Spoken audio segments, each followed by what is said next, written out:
Unfortunately, if you thought that the threat of Russian espionage in Britain ended with the Skripal poisonings, it's time to think again.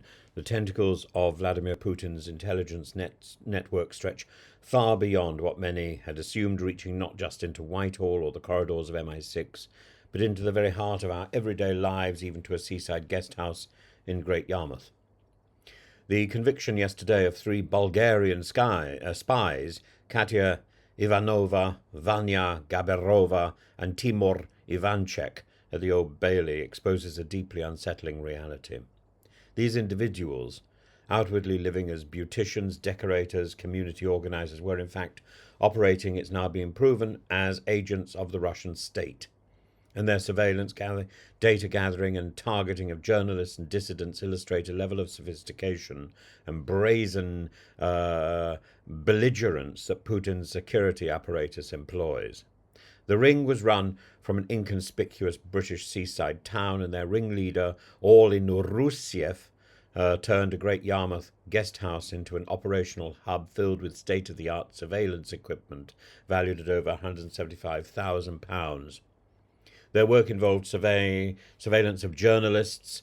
Chief among their targets were Roman Dobrokotov and Christo Grozhev, both investigative journalists who've exposed Russian state-sponsored crimes, including the Salisbury poisonings and the assassination attempt on Alexei Navalny. The group also monitored Patch Barracks, a US military base in Germany, where Ukrainian soldiers were training to use surface-to-air missile systems. Ivanova was caught driving around the base using an IMSI catcher, an intelligence-gathering device typically reserved for law enforcement and military use. Their messages discussed abducting Grozhev, drugging him, and smuggling him to Moscow before concluding it was not a good idea. They also attempted and failed to seduce Grozhev into a compromising situation. Ivanova was found guilty of possessing an arsenal of forged identity documents, a hallmark of deep cover espionage. This case reveals two disturbing trends in modern Russian espionage. Firstly, the outsourcing of spying.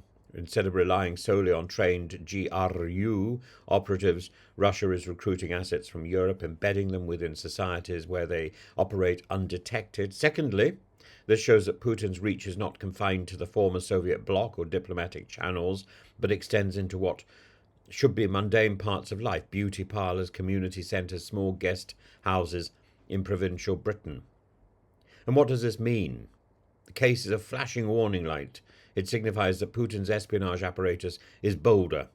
The fact that these spies have operated in Britain for 3 years undetected shows the limits of counterintelligence. Britain is a primary target for Russian intelligence, be it dissidents, journalists, or military intelligence. The UK remains a key battleground in Moscow's hybrid warfare.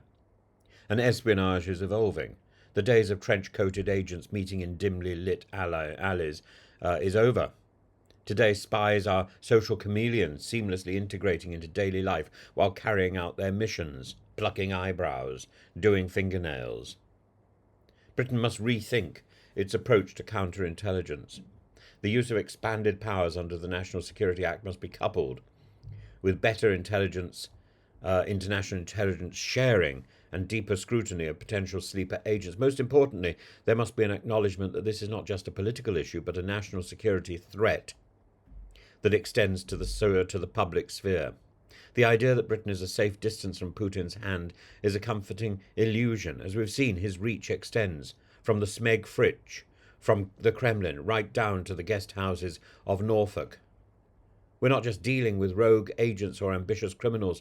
Wherever you need an extra bucket of ice, there is Putin. We're facing a systematic, calculated effort by a hostile state to undermine our democracy and our security from the safe confines of a Smeg fridge.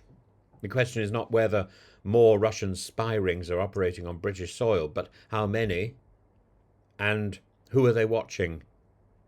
Who are they looking for? Who do they want next?